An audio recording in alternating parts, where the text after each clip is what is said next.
Hello students, welcome back to your own physics class. और आज की क्लास में हम एक बहुत ही ज़्यादा इम्पॉर्टेंट टॉपिक लेके आए हैं और उसको हम कहते हैं प्रोजेक्टाइल मोशन।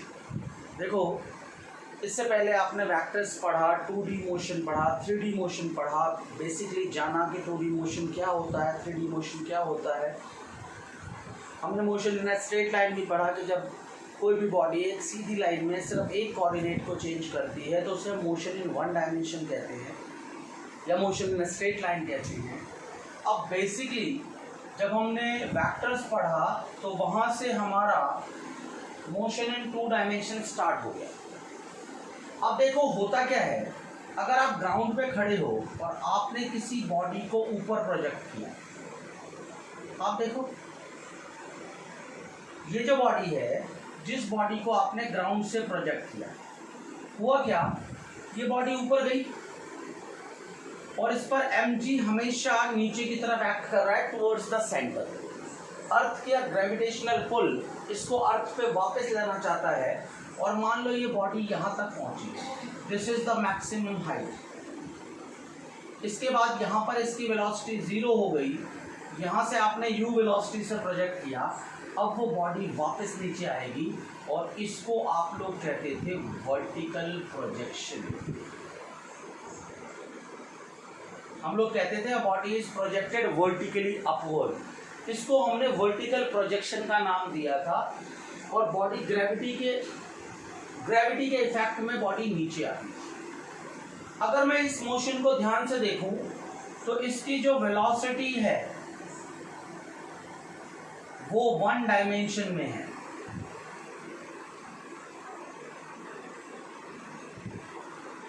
इसका जो एक्सेलरेशन है वो भी सिर्फ 1 डायमेंशन में है, सिर्फ 1 डायमेंशन में है। देखो नोटिस करो, अगर आप इसको कोऑर्डिनेट सिस्टम बना लेते हो, इसको एक्स एक्सिस मानते हो तो इसको वाई एक्सिस मानते हो, तो ये बॉडी सिर्फ वाई एक्सिस में गई है, वेलोसिटी भी वाई एक्सिस में है, एक्सेलरेशन भी वाई एक्सिस में है डाउनवर्ड। वेलोसिटी एक बार ऊपर है शुरू में, मैक्सिमम हाइट पे जाने के बाद नीचे, तो ये 1 डायमेंशनल मोशन है। पर आप सोचो, अगर मैं यहाँ टावर पे खड़ा होकर के, किसी टावर पे, किसी पेड़ पे, किसी पहाड़ पे, किसी हाइट पर खड़ा होकर के अगर मैं इस बॉडी को ऐसे प्रोजेक्ट करूं, ऐसे, इसकी इनिशियल वेलोसिटी मैंने u दे दी है। u क्या है? इनिशियल वेलोसिटी जो मैंने इसको दी है विच इज u। अब मैं क्या कर रहा हूं, इसको दोबारा से कोऑर्डिनेट एक्सिस की फॉर्म में कन्वर्ट कर रहा हूं। ये एक्स एक्सिस है और ये वाई एक्सिस है। मैंने स्टार्टिंग में इसको वेलोसिटी कहाँ दी है? सिर्फ एक्स एक्सिस में। अगर मैं बात करूं, मैंने जो इसको फेंका है उस केस में मैंने इसको वाई एक्सिस में वेलोसिटी प्रोवाइड नहीं की है। I have thrown the body parallel to the ground, जमीन के पैरेलल फेंका है मैंने। अगर मैं इसको ऐसे फेंकता हूं, देखो ऐसे, तो इसको मैंने सिर्फ एक्स एक्सिस में वेलोसिटी दी है, सिर्फ इस तरफ, नीचे नहीं दी, ऊपर नहीं दी। मैं ऐसे फेंक रहा हूं, अगर ऐसे फेंकता तो सिर्फ ऊपर वेलोसिटी देता, अगर ऐसे फेंक रहा हूं तो सिर्फ एक डायरेक्शन में वेलोसिटी दी है, और ऐसे फेंकता तो 2 डायरेक्शन में दी है। ये वेक्टर्स में आपने पढ़ा है। इसको मैंने सिर्फ 1 डायमेंशन में वेलोसिटी दी है। बट होगा क्या, ये बॉडी ऐसे जाएगी, अर्थ पे ऐसे नहीं जाएगी। हम वैक्यूम की बात नहीं कर रहे, हम स्पेस की बात नहीं कर रहे, हम अर्थ की बात कर रहे हैं। हम अर्थ के सरफेस पे है, एक छोटे डिस्टेंस पे है, जहाँ पर अर्थ को ऑलमोस्ट फ्लैट माना जाता है, बिल्कुल सीधा सरफेस माना जाता है।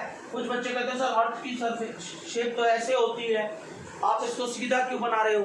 अपने दिमाग में बात रखो कि अर्थ सरफेस इतना बड़ा है कि हम जहाँ से जहाँ तक अगर हम एक पत्थर फेंके या एक बुलेट फायर करें तो वो ज़्यादा कितने किलोमीटर जाएगी? 1 किलोमीटर, 1.5 किलोमीटर, और वहाँ तक तो आपने अर्थ को बिल्कुल प्लेन देखा है ना। हम सिर्फ उसकी बात कर रहे हैं। तो ये जो बॉल है, ये बॉल ऐसे ना जाके कुछ ऐसा पाथ ट्रेवल करेगी, और हम क्या नोटिस करेंगे, हम नोटिस करेंगे ये वेलोसिटी तो चलती जा रही है, यहाँ पर जो वर्टिकल वेलोसिटी, शुरू में मैंने इसको वेलोसिटी नहीं दी थी, पर ये बॉल फिर भी यहाँ आके गिरती है। अगर मैं इस बॉडी को फेंक रहा हूँ तो अर्थ के अट्रैक्शन की वजह से ये बॉल यहाँ आती है, इसका मतलब नीचे की तरफ इसकी वेलोसिटी धीरे धीरे बढ़ना स्टार्ट हो रही है और यहाँ पर आके ये ग्राउंड को हिट कर देता है। जो इसकी वर्टिकल वेलोसिटी मतलब नीचे आने की वेलोसिटी, मतलब वाई एक्सिस में आने की वेलोसिटी जो यहाँ पर 0 थी, वो यहाँ पर कुछ वैल्यू है, यहाँ पर कुछ दूसरी वैल्यू है, यहाँ पर कुछ तीसरी वैल्यू है। हर बार वो वैल्यू बढ़ती जा रही है और इसका रीजन क्या है? ग्रेविटेशनल पुल, या आप कह दो इसको एक्सेलरेशन ड्यू टू ग्रेविटी। आपको पता है अगर कोई चीज रेस्ट पे हो और आप उस पर फोर्स लगाओ, उसमें एक्सेलरेशन प्रोवाइड कराओ, तो उसकी वेलोसिटी में चेंज आता है। तो यहाँ अर्थ ने इसकी वेलोसिटी में चेंज कर दिया। इसकी वेलोसिटी, इसकी जो वेलोसिटी थी वो इनिशियली 1 डायमेंशन थी, अब वेलोसिटी कितने डायमेंशन में हो गई है? 2 डायमेंशन में। नोटिस करो आपने शुरू में सिर्फ एक्स एक्सिस में फेंका था, पर ये बॉल सिर्फ ऐसे नहीं जा रही है, ये बॉल नीचे भी आ रही है। इसका मतलब नीचे लाने के लिए भी कोई वेलोसिटी है जिसको वर्टिकल वेलोसिटी कहते हैं। और बॉल यहाँ पर नहीं रुकी है, बॉल आगे भी गई है और आगे जाने के लिए एक वेलोसिटी है जिसको हॉरिजॉन्टल वेलोसिटी कहते हैं। तो ऐसे केसेस में वेलोसिटी कितने डायरेक्शन में है? वेलोसिटी 2 डायमेंशन में है। यहां नोटिस करो एक्सेलरेशन वो सिर्फ 1 डायमेंशन में है। क्योंकि एक्सेलरेशन, यहाँ का एक्सेलरेशन इसको नीचे ला रहा है। देखो यहाँ पर हम कह सकते हैं कि एयर का फ्रिक्शन है, बट एयर के फ्रिक्शन को मैं नेग्लेक्ट कर रहा हूँ। और सोचो हवा में अगर एयर नहीं रोकेगी, एयर में अगर एयर नहीं रोकेगी तो कौन रोकेगा बॉडी को?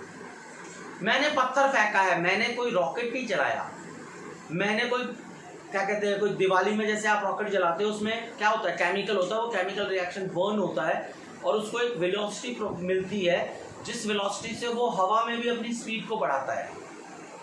अगर आप एक नॉर्मल, आप क्या करो, बात करो एक कोई एरोप्लेन की बात कर लो, एरोप्लेन में इंजन होता है, इंजन में फ्यूल बर्न होता है और उसको एक वेलोसिटी मिलती है।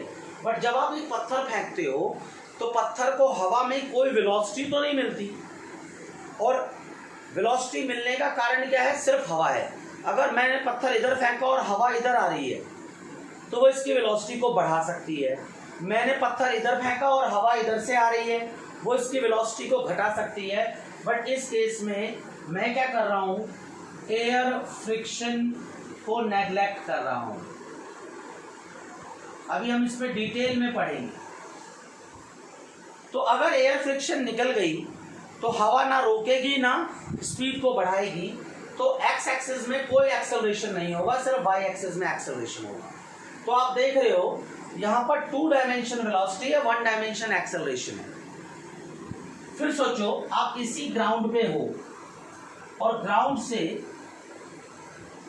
आपने एक बॉडी को ऐसे प्रोजेक्ट किया, थीटा एंगल बना के आपकी वेलोसिटी है v।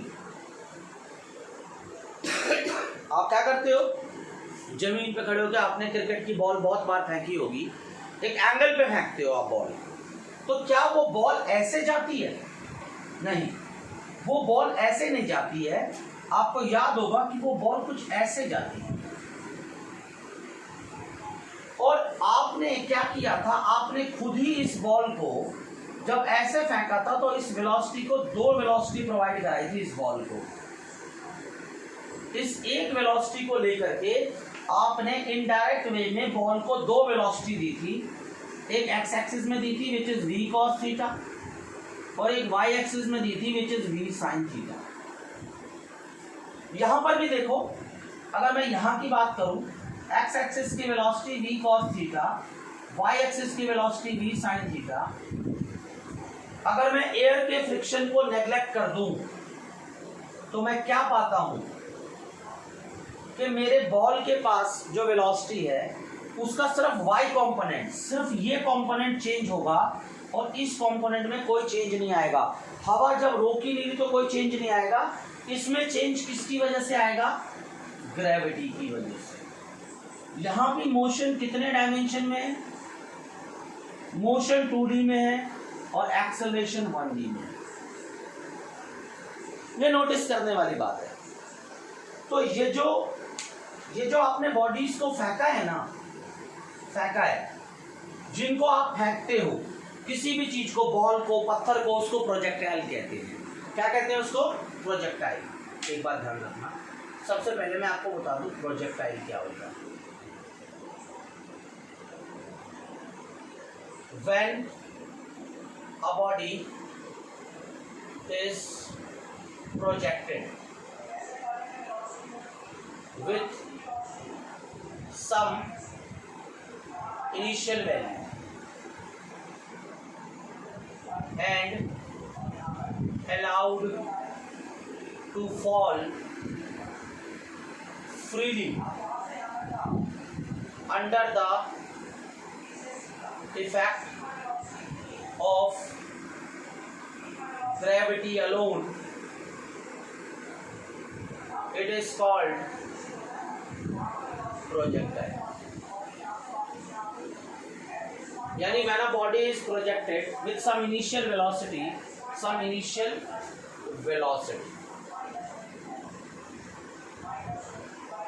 and allowed to fall freely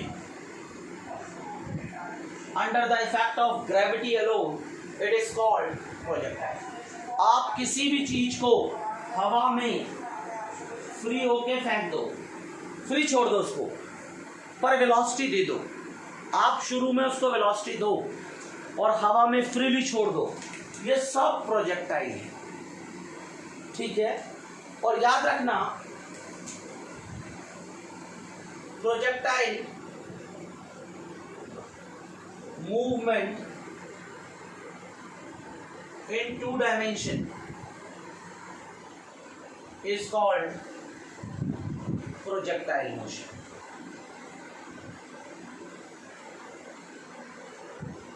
तो ये फर्क है प्रोजेक्टाइल और प्रोजेक्टाइल मोशन में। किसी भी बॉडी को अगर आप हवा में फ्रीली छोड़ते हो और सिर्फ उस पर ग्रेविटी एक्ट कर रही हो तो उसको हम प्रोजेक्टाइल कहते हैं।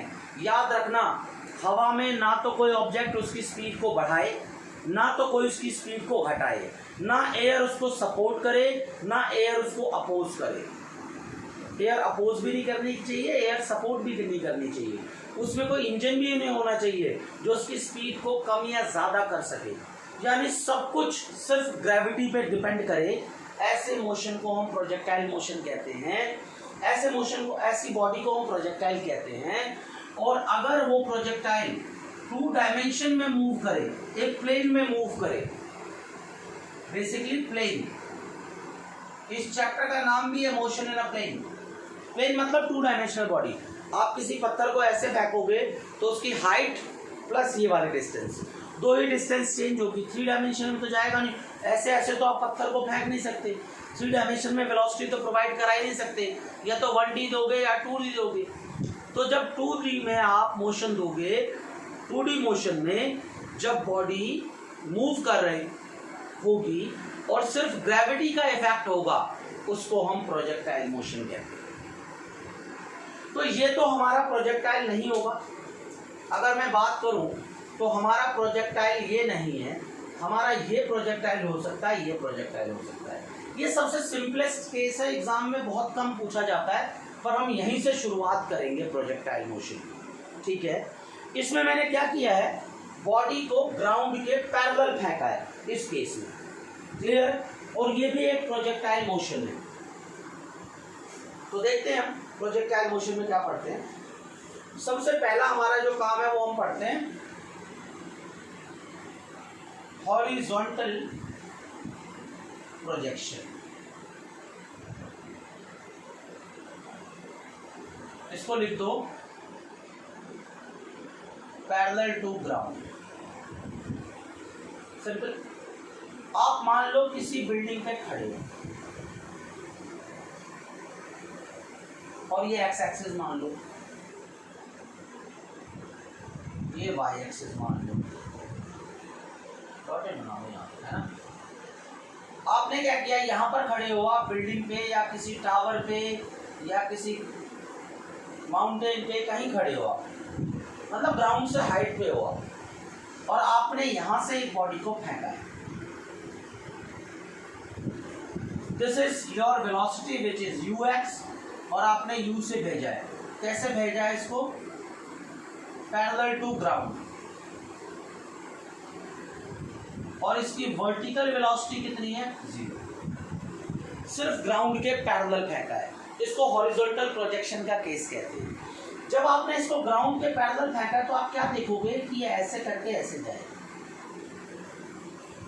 देखा होगा, पत्थर फेंक के देख लो, अगर नहीं देखा तो अब देख लो, छत के ऊपर से एक पत्थर सीधा फेंको और वो देखो वो पत्थर नीचे जाता है कि नहीं जाता। मान लो ये O है, आपने A से एक पत्थर फेंका और वो B पोजीशन तक पहुंचा, तो O से लेके B तक के डिस्टेंस को हम R कहते हैं, और R क्या होता है ये बाद में बताएंगे थोड़े टाइम के बाद।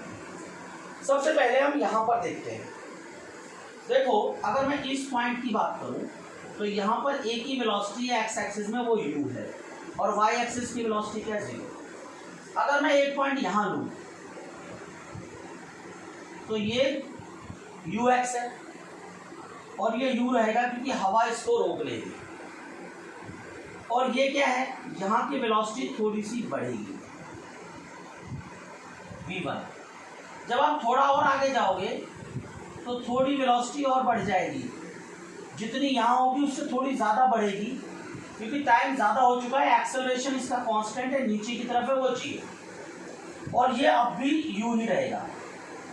यहाँ पहुँचोगे ये अब भी u रहेगा, ये थोड़ी और बढ़ जाएगी, और यहाँ पर आते आते यहाँ की पूरी पोटेंशियल एनर्जी यहाँ पर काइनेटिक एनर्जी में कन्वर्ट हो जाएगी। देखो, जब आपकी बॉडी यहाँ थी तो आपके पास यहाँ पोटेंशियल एनर्जी था, आपके फेंकने की वजह से काइनेटिक एनर्जी आई, पर यहाँ की टोटल एनर्जी कैसी होगी, काइनेटिक। ऐसा होता है प्रोजेक्टाइल के अंदर। जब आप सिर्फ 1 डायमेंशन में वेलोसिटी प्रोवाइड करते हो, बॉडी में 2 डायमेंशनल वेलोसिटी आ जाती है, जबकि एक्सेलरेशन सिर्फ 1 डायमेंशन में है। एक क्वेश्चन पूछते हैं, क्या ये पॉसिबल है कि बॉडी के पास 2 डायमेंशनल वेलोसिटी हो और 1 डायमेंशनल एक्सेलरेशन हो? बिल्कुल पॉसिबल है प्रोजेक्टाइल मोशन। क्वेश्चन आता है, is it possible body has 2 dimensional motion but 1 dimensional acceleration? Yes, it is possible in projectile motion. तो ये ध्यान रखेंगे आप, ठीक है। अब हम इस केस को फर्दर देखते हैं।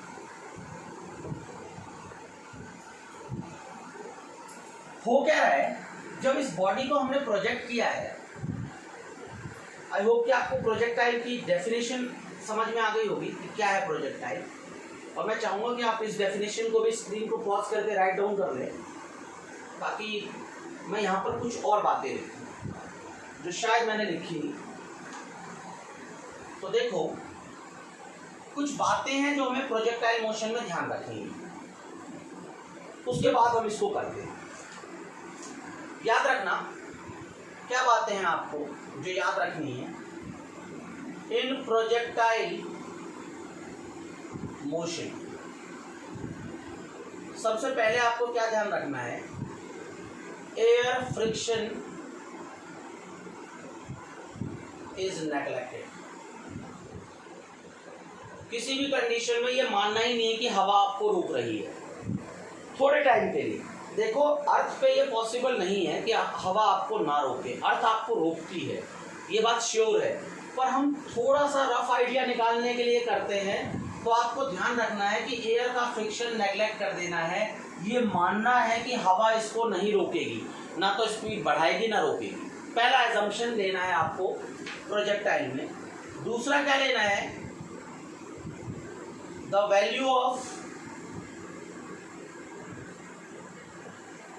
acceleration due to gravity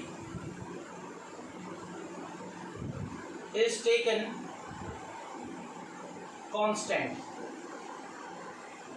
throughout the motion। आगे जब हम ग्रेविटेशन पढ़ेंगे तो आप देखोगे कि जी की वैल्यू हाइट पे कुछ और होती है, जैसे जैसे आप नीचे जाते जाते हो जी की वैल्यू में चेंजेस आते हैं। अर्थ सरफेस पर जी की वैल्यू मैक्सिमम है, हाइट के साथ भी वैल्यू डिक्रीज होती है और डेप्थ के साथ भी वैल्यू डिक्रीज होती है। पर प्रोजेक्टाइल मोशन में क्योंकि आप ज़्यादा ऊंचाई से नहीं फेंकते तो ऑलमोस्ट यहाँ की और यहाँ की वैल्यू में थोड़ा सा फर्क आता है डेसिमल के 3-4 डिजिट के बाद, उसको इग्नोर कर देना है। यानी कि अगर आप यहाँ 10 ले रहे हो तो यहाँ भी 10 लेनी है जी की वैल्यू 10 मीटर पर सेकेंड स्क्वायर। अगर यहाँ 9.8 लिया है तो यहाँ भी 9.8, पूरे पाथ में आपको जी की वैल्यू सेम रखनी है, ये ध्यान रखना। थर्ड बात, the surface of earth is taken straight. क्योंकि छोटे हिस्से की बात कर रहे हो तो उसके लिए अर्थ ऑलमोस्ट स्ट्रेट ही मानते हैं हम, एकदम हॉरिजॉन्टल मानते हैं। ऐसा तो नहीं मानते कि अर्थ का जो ओवल टाइप का शेप है उस शेप का कोई इफेक्ट पड़ता है, वो नहीं मानना है। फोर्थ बात, ये भी आप ग्रेविटेशन में पढ़ोगे, the effect in value of g due to rotation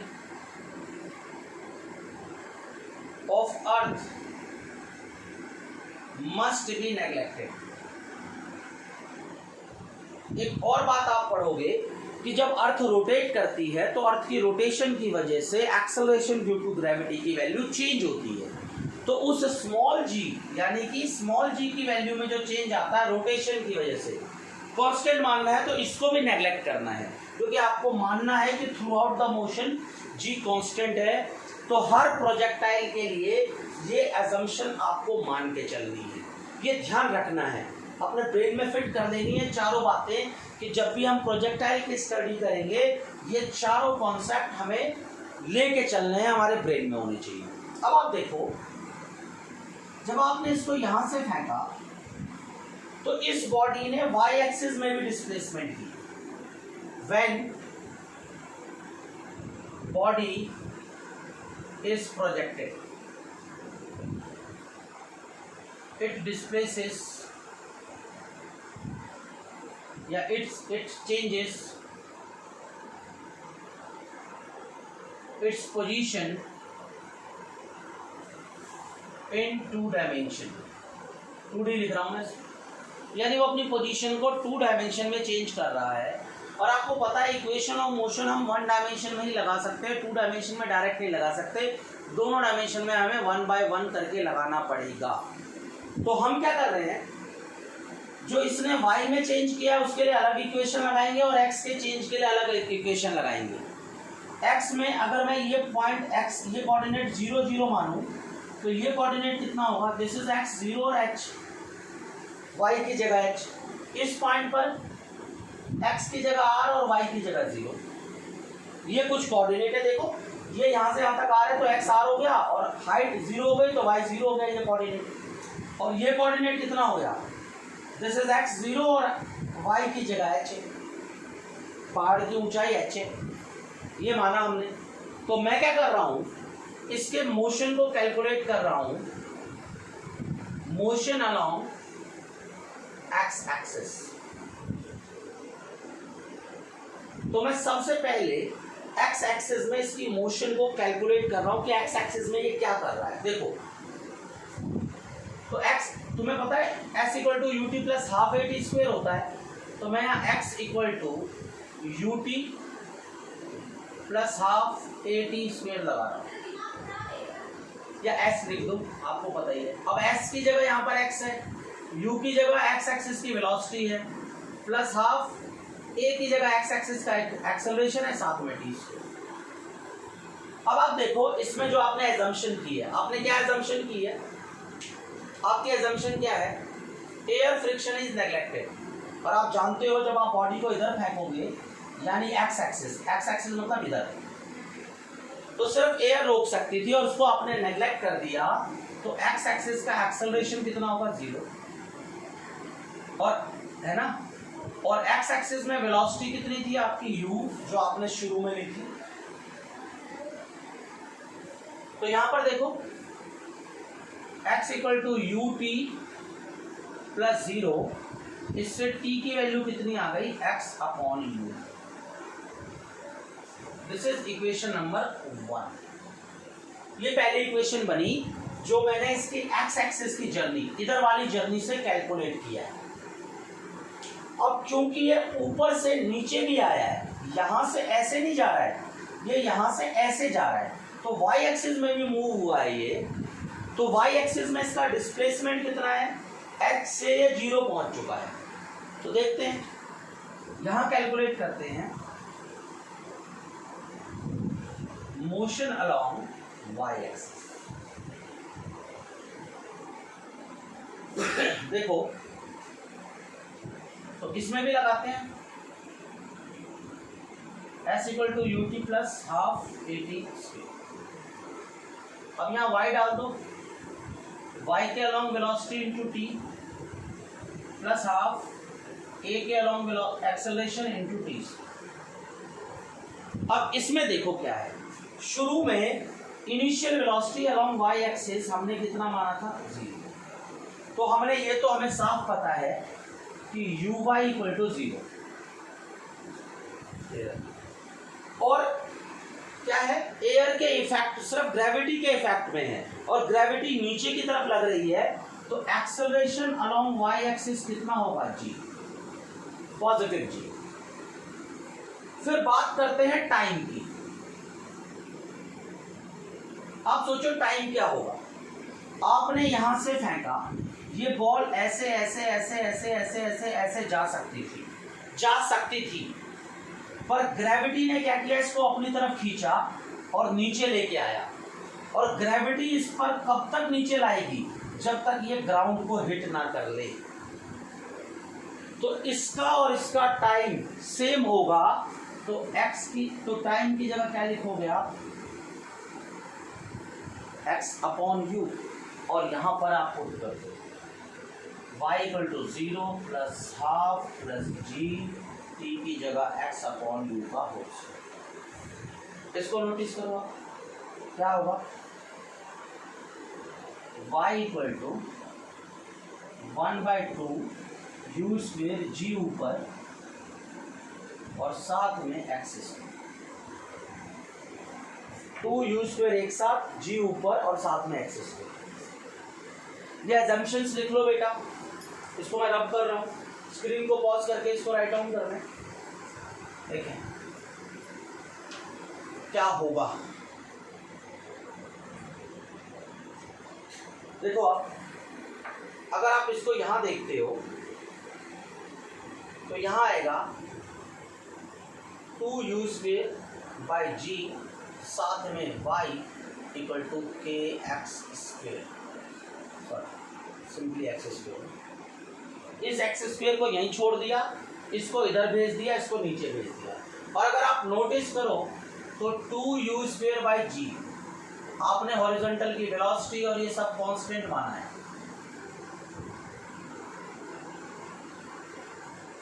constant. तो यहाँ क्या लिखोगे, k y equal to x square. और अगर आपको याद हो तो this is equation of parabola, equation of parabola. इसका मतलब path of projectile will be parabolic, यानी 2 डायमेंशन में वो पैराबोला होगा। पाथ की जगह कई बार ट्रेजेक्ट्री वर्ड भी यूज करते हैं, ट्रेजेक्ट्री पैराबोलिक होगी। यह आपको कई बार प्रूव करने को आता है कि prove in horizontal projection trajectory is parabolic, ये आपको प्रूव करने को आता है।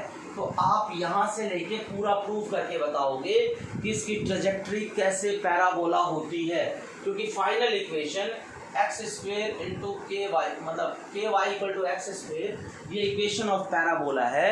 इसका मतलब ट्रेजेक्ट्री पैराबोलिक होगी, ये ध्यान रखें आप। अब इधर का नोट कर लें, स्क्रीन को पॉज करके। अब थोड़ा फर्दर आगे मूव करते हैं हम। जब आप ये कैलकुलेट कर लेते हो तो आपसे बहुत सारी चीज़ें पूछी जाती हैं, जैसे इसको नीचे आने में कितना टाइम लगेगा, इस आर की वैल्यू कितनी होगी, कैसे कैलकुलेट करेंगे, इसकी वेलोसिटी कैसे होगी, ये वाला सवाल यहाँ डायग्राम में देखें। इस बॉडी के पास यहाँ तो सिर्फ एक एक्सिस में वेलोसिटी है, बट यहाँ दो एक्सिस में वेलोसिटी है, यहाँ भी दो एक्सिस में है, तो एक्चुअल में इनकी actual velocity along the tangent होगी। तो प्रोजेक्टाइल में एक्चुअल वेलोसिटी कहाँ होती है, along the tangent to this parabolic path. Velocity की डायरेक्शन कहाँ होती है, डायरेक्शन ऑफ वेलोसिटी कहाँ होती है, टेंजेंट टू पैराबोलिक पाथ। ये भी ध्यान रखें आप, क्लियर, नोटिस करें। अब थोड़ा और करते हैं इसको। अब जो इसमें हमसे पूछा जाता है हम वो चीजें कैलकुलेट करते हैं, उस पर न्यूमेरिकल भी आते हैं और चीजें भी पूछी जाती है इसमें। तो सबसे पहला कॉन्सेप्ट पूछा जाता है time of flight. Time of flight capital T. सबसे पहला क्वेश्चन पूछा जाएगा कि टाइम ऑफ फ्लाइट क्या है। आप प्लेन में जाते हो तो उसको कहते हैं फ्लाइट। फ्लाइट मतलब हवा में, यानी कोई भी चीज जब तक हवा में रहेगी उसको कहेंगे इट इज इन फ्लाइट। तो फ्लाइट क्या है, टाइम ऑफ फ्लाइट क्या है, it is time for which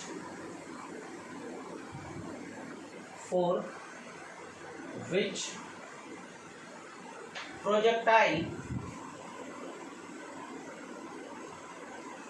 remains in air।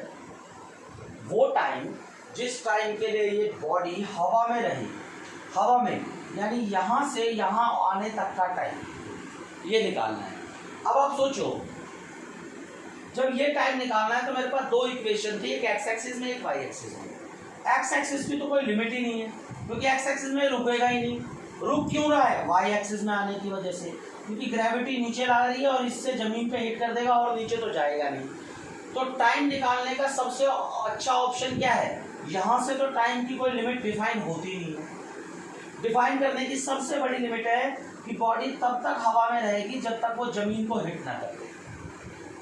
ध्यान से समझना, दो इक्वेशन थी, एक एक्स की एक वाई की। जब टाइम ऑफ फ्लाइट निकालना है तो हम कौन सी इक्वेशन ले, एक्स वाली की वाई वाली। सोचो एक्स वाली स्पीड हवा में है और हवा रोक नहीं रहा, तो हवा में तो वो इनफाइनाइट टाइम तक मूव कर सकती है। तो अगर हमें हवा का टाइम निकालना है तो आप देखो बॉडी एक्चुअल में हवा में कब से कब तक है, जब तक वो यहाँ से चल के जमीन पे नहीं जाती है तब तक बॉडी हवा में है। तो टाइम ऑफ फ्लाइट निकालने के लिए हम क्या करेंगे, मोशन अलोंग वाई एक्सिस लेंगे, y equal to u by t plus half a by t square. अब इसमें देखो यू वाई तो आपके पास 0 है, ए वाई आपके पास g है, छोटा वाई बनाओ, और टाइम की जगह आप कैपिटल टी डालो और y की जगह आपके पास क्या है h। ये जो y है ये यहाँ से लेके यहाँ तक h है। अब इस इक्वेशन में पुट कर दो आप, तो y की जगह h 0 plus half G T square, तो T square equal to 2h by G. इसको इधर मल्टीप्लाई कर दिया, g नीचे ले आए, which implies that time of flight equal to what, 2h by G. इसको बोलते हैं टाइम ऑफ फ्लाइट। जितने टाइम के लिए ये बॉडी हवा में रहे उसका एक्सप्रेशन ये। नेक्स्ट देखो, नेक्स्ट पूछता है आपसे हॉरिजॉन्टल रेंज। मतलब यहां से आपने फेंका, यहां से नीचे गिरने तक हॉरिजॉन्टल यानी एक्स एक्सिस में जितना डिस्टेंस उसने ट्रेवल किया वो क्या कहलाता है, हॉरिजॉन्टल रेंज। मतलब यहाँ से यहाँ जमीन पे आने में बॉडी जितना हॉरिजॉन्टल डिस्टेंस ट्रेवल करती है that is called horizontal range. तो what is it, it is horizontal distance travel by projectile during flight, यानी हवा में रहते हुए वो जितना हॉरिजॉन्टल डिस्टेंस ट्रेवल करती है, अब ऐसा नहीं है बॉल यहाँ गिरेगी तो थोड़ा आगे भी जाएगी, वो रेंज नहीं होगी। हवा में रहते हुए जितना एक्स एक्सिस को कवर करती है that is called horizontal range. तो हॉरिजॉन्टल रेंज के लिए क्या फॉर्मूला होना चाहिए, होनी क्या चाहिए, वेलोसिटी अलोंग हॉरिजॉन्टल और साथ में टाइम। अगर इधर का डिस्टेंस निकालना है तो यहाँ की वेलोसिटी चाहिए होगी और टाइम चाहिए होगा। अब सोचो x की वेलोसिटी तो इनफाइनाइट टाइम में रह सकती थी, पर बॉल जब नीचे आएगी, जब ग्राउंड को हिट करेगी तो हॉरिजॉन्टल वेलोसिटी खत्म हो जाएगी। यानी हॉरिजॉन्टल में ये कब तक मूव करेगी, जब तक जमीन को हिट नहीं कर लेती, तो इसका time of flight he time होगा। बॉल हॉरिजॉन्टल डिस्टेंस कब तक ट्रेवल करेगी, जब तक बॉल हवा में है, और हवा में कब तक है, टाइम ऑफ फ्लाइट तक। तो देखो अगर रेंज कैलकुलेट करना हो r, तो r के लिए हॉरिजॉन्टल वेलोसिटी कितनी है आपके पास u, और टाइम ऑफ फ्लाइट कितना है 2h/g, जो आपने वैल्यू कैलकुलेट की। This is your horizontal range. अब मैंने आपको बताया था कि वेलोसिटी हर टाइम पर, देखो इसके बाद दो कंपोनेंट है वेलोसिटी के, एक तो u है और एक v है, एक vy है, और जो vy है vx है वो हमेशा u है। ये एक्चुअल वेलोसिटी है, और मान लो ये इसके साथ बीटा एंगल बना है। आपको ये वेलोसिटी कैलकुलेट करनी है। मैंने आपको बताया था हर टाइम पर वेलोसिटी पाथ के टेंजेंट होगी। तो आपको क्या फाइंड करना है, आपको फाइंड करना है velocity at any time t। कोई ऐसा टाइम जो t है उस पर आपको वेलोसिटी फाइंड आउट करनी है। तो देखो ये वेलोसिटी फाइंड आउट करनी है, ये इसके दो कंपोनेंट हो गए। तो यहाँ इस वेक्टर लॉ से आपको साफ दिख रहा है कि v = vx² + vy² होगा। हमने पढ़ा है दो वेक्टर्स अगर ऐसे इंक्लाइंड हो तो इनका रिजल्टेंट ये होता है, दिस इज vx² + vy², क्योंकि ये दोनों 90 डिग्री पे है। हॉरिजॉन्टल और वर्टिकल वेलोसिटी 90 डिग्री पे है, सिंपली ऐड कर दिया, अंडर रूट के अंदर डाल दिया। अब अगर आप नोटिस करो तो vx हमेशा u ही है, हवा में कोई नहीं रोक रहा, एयर का फ्रिक्शन हमने नेग्लेक्ट करके रखा है। और जो वर्टिकल वेलोसिटी है vy वो चेंज हो रही है। क्यों? क्योंकि इनिशियली 0 थी और इसका एक्सेलरेशन g है नीचे की तरफ। आप देख रहे हो यहाँ पर वर्टिकल वेलोसिटी नहीं थी, पर नीचे जाते हुए यहाँ पर इसके पास वर्टिकल वेलोसिटी भी आई, तभी तो ये नीचे आया। तो vy कैसे निकालेंगे, आपको पता है v = u + at होता है, और हम बात y एक्सिस की कर रहे हैं तो यहाँ सब में सबस्क्रिप्ट में y लगा दो। तो vy निकालना है आपको, u की जगह 0, ay की जगह g और टाइम की जगह t, जो भी टाइम हो आपका, ठीक है। तो अब आपकी वेलोसिटी किसी टाइम पर क्या बन जाएगी, बेटा स्क्रीन को पॉज करके इनको राइट डाउन कर दे, न्यूमेरिकल्स में ये फॉर्मूले यूज होते हैं। तो किसी भी टाइम पर जो आपकी वेलोसिटी होगी it is ux² + vy², value put करो, ux की जगह u और vy की जगह क्या आया, vy की जगह सिर्फ gt आया। तो यहाँ पुट क्या कर दो, gt और इनका स्क्वायर। तो किसी भी टाइम पर अगर आपको वेलोसिटी निकालनी है तो u² और gt का ये पता होना चाहिए, कहीं पर भी वेलोसिटी निकाल दोगे। अब आपको पता है वेलोसिटी वेक्टर क्वांटिटी है, तो वेलोसिटी की डायरेक्शन में निकाल दो, ये बीटा है। डायरेक्शन भी पूछ सकता है कि वेलोसिटी जा आ रही है, डायरेक्शन, तो tan बीटा इस ट्रायंगल में देखो, ये vy है, ये 90 डिग्री का एंगल है, ये u है। तो tan बीटा क्या होगा, परपेंडिकुलर, यानी vy/u, और vy की वैल्यू कितनी है, gt डिवाइडेड बाई u। तो tan बीटा = gt/u, तो बीटा = tan इनवर्स GT/u। और ये एंगल है किसके साथ? ये जो बीटा एंगल बन रहा है ये रिजल्टेंट वेलोसिटी मतलब नेट वेलोसिटी और वेक्टर u के साथ है, तो it is angle with ux और u भी बोल दो। तो इसमें ये चीजें पूछी जाती हैं। प्रोजेक्टाइल के और भी बड़े सारे फॉर्मेट होते हैं। एंगल पे प्रोजेक्टाइल करेंगे हम, जैसा आपको बताया था। इंक्लाइंड प्लेन पे भी हम लोग खड़े होकर प्रोजेक्टाइल करते हैं, बट वो हम अपनी नेक्स्ट क्लास में करेंगे। तब तक आप पढ़ते रहें। किसी भी डाउट के लिए कमेंट जरूर करें, क्योंकि क्लास आपकी है, टीचर मैं आपका हूँ। किसी भी डाउट के लिए कमेंट करें। Thank you so much.